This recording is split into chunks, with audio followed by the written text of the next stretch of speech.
Hello बच्चों, कैसे हो आप सब। आई होप आप सब बहुत अच्छे होंगे और आप सबका वेलकम है एक और नए क्वेश्चन के साथ आपकी नई वीडियो में, जो कि अगेन क्लास 10th की है। और ये भी आपके इम्पोर्टेंट क्वेश्चन में से ही एक क्वेश्चन है। ऐसे क्वेश्चंस ही आपके ऑलमोस्ट ज़्यादातर स्टैटिक चैप्टर में से पूछे जाते हैं। और हम क्वेश्चन पढ़ते हैं। फर्स्टली की क्वेश्चन में हमें पूछा गया है, find the mean of the all the factor of 42।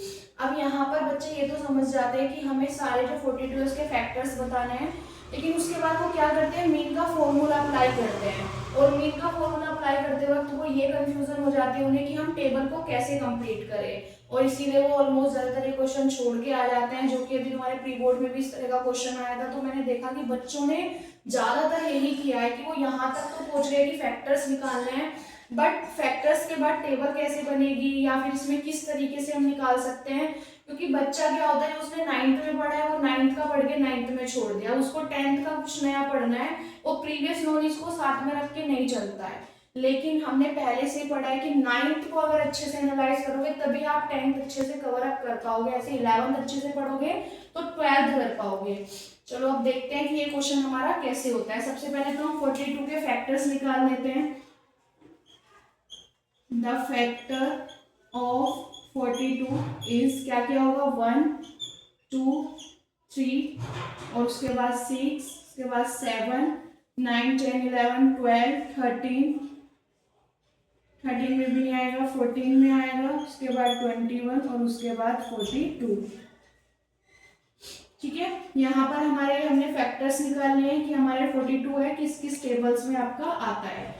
उसके बाद सिंपली आपने जो हमारा फॉर्मूला था डायरेक्ट मेथड का, वो था हमारा sigma F I x I upon में सिग्मा एफ आई। ये हमारा फॉर्मूला होता है। अब लेकिन इसके लिए बच्चे क्या करते हैं कि इसके लिए वो सोचते हैं कि यहाँ पर टेबल होनी चाहिए, और इसी से वो कंफ्यूज हो जाते हैं। कंफ्यूज होने के बाद वो क्वेश्चन को वहीं पर गिव अप कर देते हैं, उसके बाद वो कंटिन्यू नहीं करते हैं। अब हम कैसे निकालते हैं, हम निकालते हैं सम ऑफ ऑल द नंबर्स और अपॉन में लिखते हैं हम टोटल नंबर, यानी कि हमारे पास नंबर कितने हैं। तो सबसे पहले तो हम इसका सम कर लेते हैं।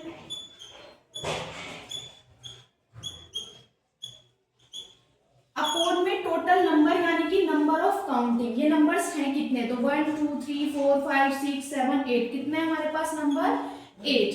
अब हम इन सारे नंबर्स का सम करेंगे। 2 1 3 3 6 6 6 12 12 7 23 23 14 21 और 42 आपका हो जाएगा 96। 96 अपॉन आ गया आपका 8। इसको अगर हम सोल्व करेंगे तो ये आएगा हमारा 12, यानी कि हमारा जो मीन निकल के आया है वो यहाँ पर क्या आया है हमारा 12।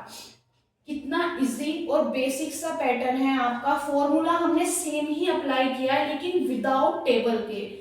तो इजीली आपको समझ में आया होगा कि अगर किसी क्वेश्चन में आपको टेबल गिवन नहीं है या इस तरह का आपको कोई भी क्वेश्चन अगर पुट अप किया गया है तो आप किस तरीके से उसे सोल्व करोगे। आई होप आपको इजीली समझ में आया हो। Thank you for watching.